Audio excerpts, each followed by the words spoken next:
están? Un cordial saludo, es un placer estar junto a ustedes en un nuevo capítulo de Piedra, Papel y Tinta. Un fin de semana en el que vamos a abordar un tema internacional, un tema que está preocupando muchísimo al mundo. Hablo del terrorismo, de haber sembrado el terror en el mundo.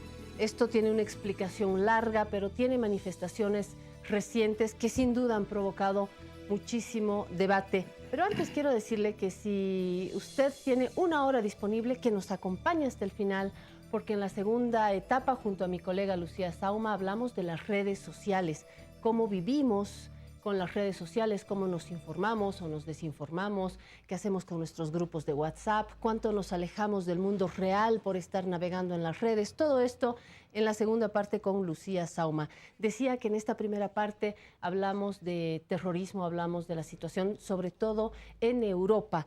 Tengo una mano que me va a ayudar, que aprecio muchísimo, Patricia Cusicanqui, para muchos la más mediática de mis jefes de redacción. Gracias, Pati, por estar acá. A ti, Claudia, la esperamos gracias, de verdad, la esperamos con mucho agrado. Pati Cusicanqui es jefa de suplementos en La Razón, trabaja hace muchos años en La Razón y me va a ayudar, o yo más bien le ayudaré a ella a conducir esta mesa entre especialistas, una mesa de especialistas. Voy a comenzar con mi izquierda, Daniela Gramont, quien ha estado ya en el programa. Le agradezco nuevamente su tiempo, es aceptar estar acá. Usted es economista de formación, es analista en relaciones internacionales, le interesa lo que sucede en el mundo, está trabajando actualmente en el ILDIS, en la Fundación Friedrich Ebert. Así que gracias por estar acá. Gracias por la invitación. Y a mi derecha está un gran amigo también, Alain Mesili. Usted es francés, pero usted dice, no, yo soy boliviano. Boliviano-francés, sí, así lo dejaremos, exacto, en que es la mitad boliviano, la mitad francés. Usted es guía de montaña, hace mucho tiempo apasionado por las montañas bolivianas, sí, fotógrafo, de hecho, sí, gracias por habernos enviado a La Razón uno de sus textos más bellos, Ayer los Andes. Gracias por su mirada, por retratarnos, por estar en el país y por estar en el programa. Gracias. Bueno, decía que nos vamos a hablar de Europa, porque se ha convertido en este último tiempo, ningún país está libre de la violencia ni del terrorismo, pero parece que Europa es un nido. Y me sinceraré y diré que sobre todo Francia, creo que por ahí empezamos, ¿no, Pati? Así es, Claudia. Estamos hablando de 3 ataques a gran escala en los últimos 18 meses en Francia, con un saldo aproximado de 250 muertos, miles de heridos, y la pregunta obligada en este momento es, y es a ambos, obviamente podemos empezar con Alain quizá, ¿por qué Francia? ¿Qué está sucediendo en Francia particularmente? Es una de las preguntas más importantes que todo el mundo se está haciendo en Europa en este momento, pero tiene un origen. No es una situación nueva. El origen más bien podemos hablar de un acuerdo que hubo antes y después de la Primera Guerra Mundial, con un acuerdo que se llama Sykes-Picot, que fue en 1916, y que relata precisamente lo que podía volver a ser los países árabes, pero hubo una nueva geopolítica. Entonces, entre Francia, Inglaterra, fundamentalmente, que fue la colonización de varios países. Entre ellos está Siria, está Libia, está Irak y está Líbano. El acuerdo era que toda la parte geográfica sur del Líbano, por ejemplo, de Irak y de Siria, fueran bajo el protectorado francés. Y todas las partes norte-este eran bajo la gobernanza de Inglaterra, del Reino Unido. Pero no fue así. Y más bien, uno de los últimos videos del Estado Islámico está reivindicando precisamente este acuerdo, que quieren que se revierta. O sea, que a pesar de que el Líbano ahora es efectivamente, bueno, es un país autónomo, es un país, por decir, con sus propias leyes, etc., más bien el Estado Islámico responde a otros intereses, y son intereses geopolíticos. Todavía Europa está en África del Norte, está en todo el Medio Oriente, más particularmente Francia. Es decir, que se han repartido los países repartido, con gran vocación sí, colonial, como exacto, Inglaterra, como Francia, que es un país a vocación exacto, muy colonial, no sé si es una virtud, pero se han dividido, se han repartido, y esto ha causado desde hace mucho tiempo ya las fronteras, como en África, ¿estoy entendiendo eso?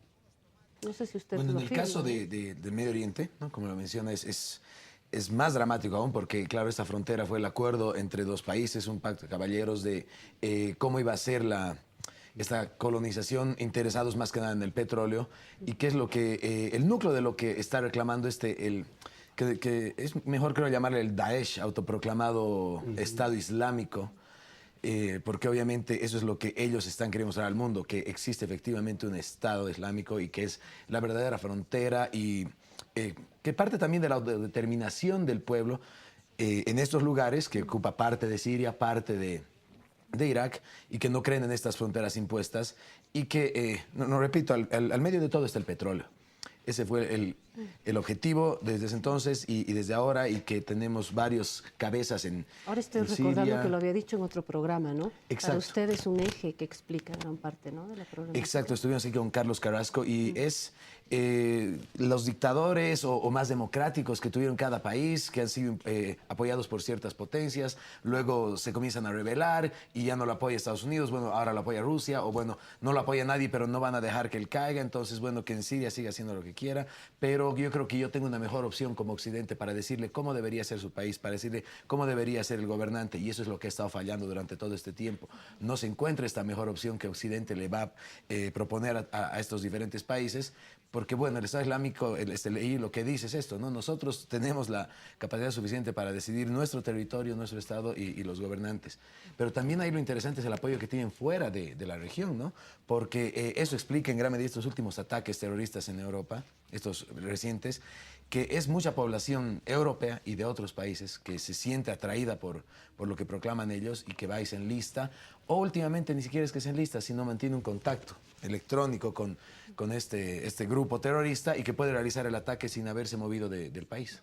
De hecho, estamos hablando de 6 millones de islamistas, islámicos que viven en Francia. Muchos de ellos han nacido ahí y uno de los análisis que se maneja mucho en este sentido es que esta gente, incluso viviendo en Francia, nunca se ha sentido totalmente integrada, ¿no es cierto?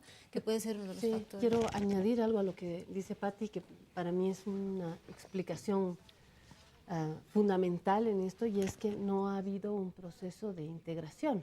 Alain, le digo al Alain francés que Francia es un país muy colonizador y al mismo tiempo un país que al final del día no ha logrado integrar a esas migraciones de los países de los que hablamos, pero de otros también.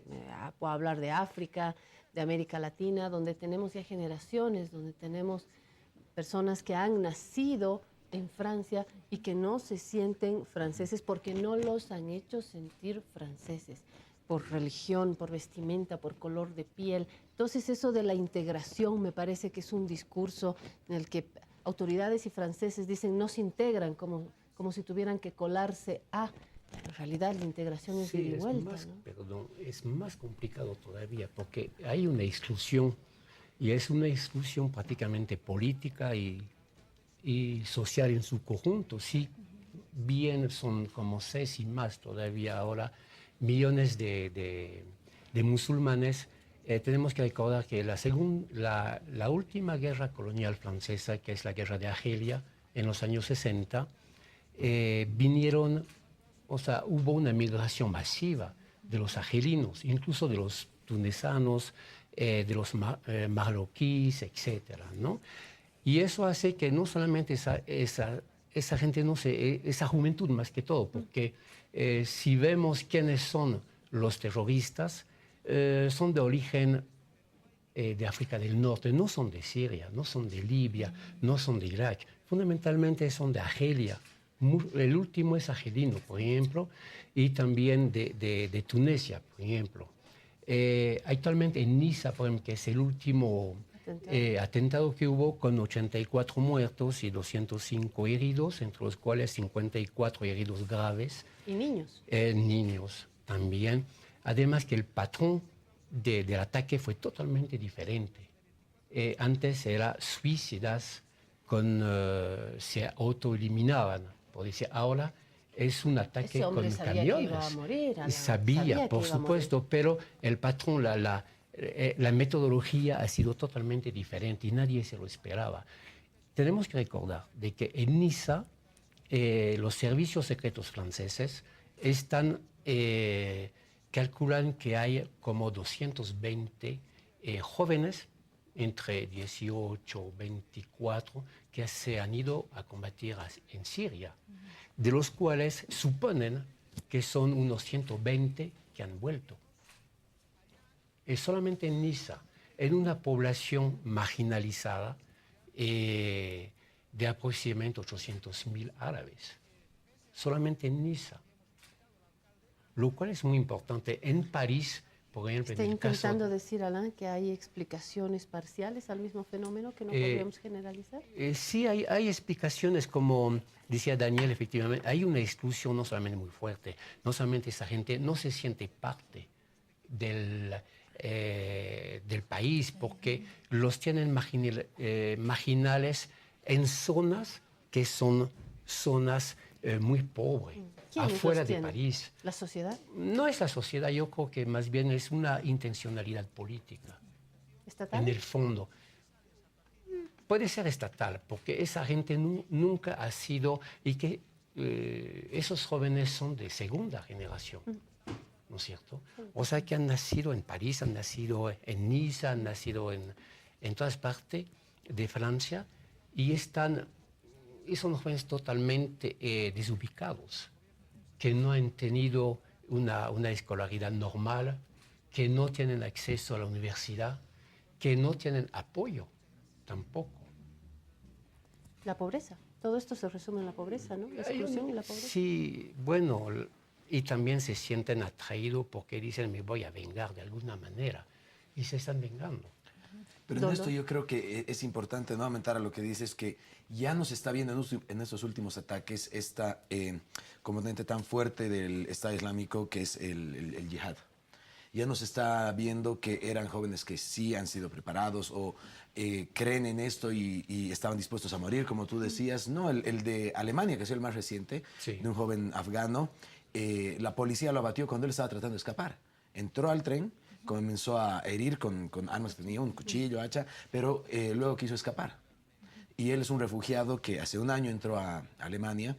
En este caso, el de Niza era una persona que tenía muchos problemas, de acuerdo a lo que declaró la familia, problemas psicológicos, que ya fue tratado, pero encontró en esta gran forma de vengarse, como tú dices. O los atentados de Orlando, que después se encontró la policía que tenía contacto con el Estado Islámico, tal vez creo que una bandera también, pero no era alguien que estaba muriendo por su creencia religiosa. Claro. Y entonces esto yo lo veo aún más peligroso por lo que sucede dentro de Europa, que de repente estos grupos marginados, excluidos o en más pobreza, y que además son la mayoría musulmanes, puedan comenzar a tener más apetencia por lo que plantea el Estado Islámico, pero no creencia religiosa, sino que es encontrar su lugar en el mundo y que, bueno, si muero en el intento, muero, pero no era el objetivo desde un principio, era solamente una venganza y decir, yo no pertenezco aquí, bueno, entonces trataré de lastimar a Europa misma, ¿no? Bueno, si uno no cree, disculpa, Pati, pero si uno no cree, no pierde la vida, así nomás, uno no, es lo más valioso que tenemos, uno no rifa la vida por venganza, ¿no? Me da la impresión de que hay lo que ambos han mencionado, pobreza, exclusión, rabia, mucha bronca, pero al mismo tiempo tiene que haber un componente religioso, porque si uno no cree que del otro lado hay una recompensa, uno no rifa la vida, ¿o sí? O sea, entonces, Daniel, en su análisis sería descabellado pensar que efectivamente es el Estado Islámico el que está detrás de esto y que no le interesaría realmente desatar una confrontación étnica, religiosa. Okay, lo primero que está la duda en estos últimos ataques, si efectivamente el Estado Islámico está detrás de todo esto, porque después de unos 2 días sale a adjudicarse esto, como en Orlando, en Niza, luego en Alemania, pero las autoridades policíacas todavía no lo confirman, ¿no? Declaran esto. Puede ser que hayan tenido una bandera y que hayan sido tal vez admiradores, seguidores, pero ya no es como lo que sucedió en Turquía también, en el aeropuerto, en Ankara, sí, hace un mes, y que eso era claramente, seguía la misma línea y que era gente que fue con las bombas directo a morir, y no como un joven que trató de escapar del tren después de haber acuchillado, trató de escapar, y era su venganza el estar en un país un año que no le gustó, pero que después el Estado Islámico dice, claro, seguimos todos, parece Europa, que estamos más metidos que nunca. La policía todavía no lo confirma.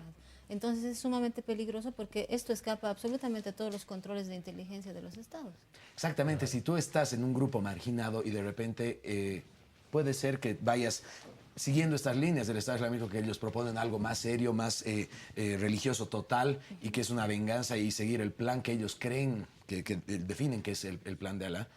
Y por otro lado tienes a jóvenes que tal vez solamente están siendo marginados, como el de Túnez, bueno, de Niza, que era tunisio, que tenía problemas psicológicos, que ya había tenido agresiones, estuvo condenado a 6 meses de cárcel, pero al final no tuvo que cumplirlas adentro. La comunidad musulmana en Niza y en Tunisia condenaron estos hechos diciendo que, bueno, él ya tenía problemas y era muy agresivo, que esto no se puede considerar que es un ataque musulmán. Ya en lo político, ¿cuánto ha afectado esto al gobierno de Holanda? Lo afectó muchísimo, a tal punto que el presidente François Hollande está en una situación muy incierta, incluso para las próximas elecciones que están el año próximo. Y tal es el punto que la extrema derecha, que es el FN, cuya presidenta es Le Pen, Marine Le Pen, se piensa que... Segunda generación también, ¿no? Sí, hija de Le Pen, que ha marcado porque, la derecha claro, en Francia. Su padre ya no está dentro del eje conductor, ¿no? Con Marine Le Pen, con su hija. Pero sin embargo, se piensa que tiene muchas posibilidades incluso de poder ganar en este momento, si fuera ahora, ¿no? De ganar las elecciones en la primera vuelta. Estamos con los mismos miedos como en Estados Unidos con Trump, ¿no? Y el Brexit. Claro. El Brexit también pero es muy además, importante. bueno, es cierto que hay que ver esto por todo lado. Es un mapa muy complicado, complejo, complicado. Sí. Mi pregunta también tiene que ver con algunas hipótesis que conversamos con Patti y el equipo para preparar este programa. Y hay quien dice que tiene que ver también con la forma de relacionarse con los no nacionales, en principio, entre países como Inglaterra, Francia, Alemania. Pareciera que, y sigo y subrayo, hay quien dice, no lo sé, que en Alemania hay una relación distinta con los migrantes, que en Inglaterra hay una relación distinta y que Francia tiene una relación algo turbulenta. ¿Qué dicen de esta hipótesis? Siempre ha sido tal como usted dice, ¿no? Pero a diferencia de Alemania es que fundamentalmente son turcos. ¿Y cuál es la diferencia? Hay una cierta diferencia en la medida en que siempre los turcos, el imperio otomano, ha sido ser la gobernanza general global de los países árabes sobre el Islam, de alguna manera, ¿no? Por ejemplo, no es nada casual el golpe de Estado que hubo recién, la tentativa de golpe de Estado que fue real. Yo creo que fue una tentativa real, tanto por parte de Estados Unidos, que está detrás por muchas razones, ¿no? Y también de la Comunidad Europea, fundamentalmente Alemania, Francia, Inglaterra, que son los conductores de la Comunidad Económica Europea, de la UE. Sin embargo, en Francia fundamentalmente hay un abanico nacional mucho mayor. Hay, como le dije, hay marroquíes, hay argelinos, hay tuneses, pero hay muy pocos turcos, por ejemplo. Entonces en Alemania la relación es diferente, es una relación mucho más, además que el millón de migrantes. Mucho más que me dejó curiosa, mucho más. Sí, yo creo que hay una relación de tejido social más consistente. ¿Más compacto? Más compacto, mientras que en Francia no hay esta situación. Sí, bueno, no nos tenemos que olvidar 2 puntos, ¿no? Número 1, el pasado colonial de los países, que bueno, Alemania no estuvo al nivel No estuvo. nunca de Francia, de Gran Bretaña o incluso hasta Holanda, Bélgica. Yo que estudié en Bélgica veía, claro, esto en el cada día ya. El segundo punto es la reconstrucción de Europa después de la Segunda Guerra Mundial. ¿Qué ha visto en Bélgica? Es diferentes grupos de inmigración, principalmente en marroquíes, pero que son de tal vez una generación, pero que llegaron legalmente en la reconstrucción de Europa. Europa necesitaba mano de obra, necesitaba hombres, y esta inmigración fue legal. Después comenzaron a tener familia. Las tasas de crecimiento de las familias europeas muy bajas, de los inmigrantes más elevadas, pero al final todos tienen el pasaporte, todos son nacionales. Son belgas, son franceses, son alemanes, bueno, los turcos son alemanes. Entonces no estamos hablando de una relación que a veces se puede malentender, ¿no? Como que el inmigrante, esta última ola con los refugiados, entonces que es diferente el inmigrante como este afgano que acuchilla en el tren.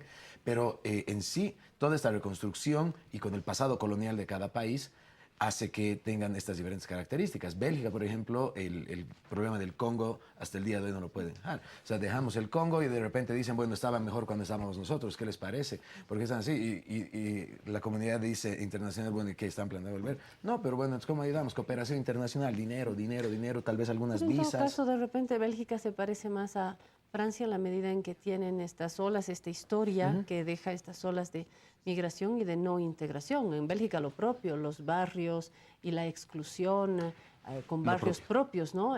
Los árabes o tal grupo tiene su mercado, tiene su barrio, tiene sus fiestas. No están seguramente dando clases en la universidad donde usted ha estudiado, pero hay muchas personas que han hecho doctorado y que están afuereados, entre comillas, para agarrar un bolivianismo, ¿no es cierto? Claro, Entonces me problema parece de- que se parece más de lo que pueda suceder, como dice Ana, en Alemania o en Inglaterra. ¿Cómo están los ingleses? ¿Son mejores?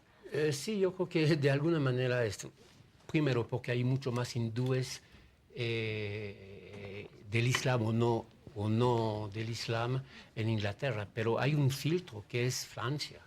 Para llegar a Inglaterra pasan por Francia. Por ejemplo, el caso del norte de Francia, donde tuvieron que construir campamentos de refugiados y que no podían pasar a Inglaterra. Entonces, Francia, de alguna manera, que es donde se estancan, ¿no? Y yo creo que hay otro fenómeno. Hay la rabia de la cual hablaba usted, que es una rabia finalmente generacional. No podemos olvidar que tanto en la Primera como en la Segunda Guerra Mundial, los árabes han participado del lado de los europeos. Los jarquis, por ejemplo, los aquis, ¿no? De esa parte norte de Argelia, bueno, han muerto en masa en la Segunda Guerra Mundial y nunca se habla de ellos y no se lo ha reconocido, pero participaron. Entonces, ¿qué podemos esperar de un país que ni siquiera nos reconoce y somos ciudadanos, pero de segunda? Porque son franceses, Porque son franceses, ese es el ¿no es punto, cierto? Pero son Daniel, de segunda. Me llama la atención, usted refería al Brexit. ¿Cuánto influye la decisión que ha tomado el Reino Unido en este momento y en esta coyuntura, no solo a Francia, sino el resto de Europa, en el O tema? sea, más que nada, primero las causas, ¿no? Estamos ante esta misma ola de nacionalismo que se está exacerbando, de un avance de la derecha en varios países y que de repente es malo este ciudadano francés, pero que lo veo musulmán. Es malo el ciudadano belga, aunque tenga toda su nacionalidad, lo veo diferente. Pero tenemos la ola de refugiados, o sea, ellos también, y es un gran problema para Angela Merkel. La disminución de su popularidad es por este tema, pero realmente no saben qué hacer. Y hay videos que salen por todo lado de refugiados que algunos se portan mal y de repente, claro, Europa dice, y ya estamos peor con los refugiados. En Gran Bretaña ya va más allá y dice, claro, no es solamente el musulmán o el refugiado, es también el otro europeo. Tal vez volvemos a tener un tratado de libre comercio con Europa. Y eso es lo que están tratando ahora, ¿no? Salimos y firmaremos un tratado comercial. Entonces ahora veremos cómo se pone Europa al decirle, o eres miembro del mercado común o nada. Ya no se trata solamente de decir, yo no quiero inmigrantes, rompemos todos los acuerdos sobre libre movilidad de personas, pero tal vez capitales y bienes, seguimos comerciando. Me interesa comerciar, pero no me interesa hacer un proyecto contigo, porque realmente no me interesa tener más europeos que me quiten trabajo y nosotros podemos desarrollarnos más. O sea, típico nacionalismo exacerbado y ahora se ve dentro como el Reino Unido. No solo nacionalismo, si nos fijamos en las crisis financieras, es salvar bancos, no gente. También. Entonces la plata sí, la gente También por no. ese lado, claro que sí, porque están muy preocupados los empresarios, las corporaciones. ¿Qué hacemos con una Gran Bretaña fuera de la Unión Europea? Yo les vendo un montón de bienes, yo tengo capitales con ellos. ¿Qué hacemos? Entonces tienen que arreglar eso, pero tomando en cuenta que ya han vendido que saliendo de la Unión Europea vamos a estar mejor por culpa muy grande de los inmigrantes. La última cosa que quisiera poner sobre el Brexit, yo creo que Alemania Berlín va a ser la nueva capital europea, porque los alemanes están en reforzamiento militar, están en una serie de... Sí, Merkel es la reina. Claro. Es la reina. Claro. Exactamente. Bueno, gracias por haber estado con nosotros. Daniel, gracias por su aporte a La Razón. Quiero aprovechar para agradecer sus artículos en el Animal y decirle que los recibimos muy bien. Son un aporte que realmente dan un plus a nuestros lectores, así que sigamos adelante. Alain, no puedo decir lo mismo porque no he escrito, estoy esperando, sigo esperando su artículo. Cuando lo tenga, por favor, para entrar en... Lo voy a hacer. ¿Verdad? En profundidad. Una vez años más. en deuda con nosotros, pero ya había publicado hace mucho tiempo en Escape. Cierto, así que queda pendiente, Alain, esperamos Muy bien, sus textos. gracias. Pati, nos vamos a una pausa, enseguida volvemos con Lucía Sauma para hablar de las redes, apasionante tema. Nos informamos, chismeamos, nos desinformamos, los grupos de WhatsApp de nuestros papás y mamás, de los chicos en el colegio, de la oficina, todo el mundo tiene un montón de grupos. Total, ya nadie mira nada, ya nadie atiende nada en la vida real, porque todo el mundo está whatsappeando, todo el mundo está en las redes. Hablamos de esto en unos instantes.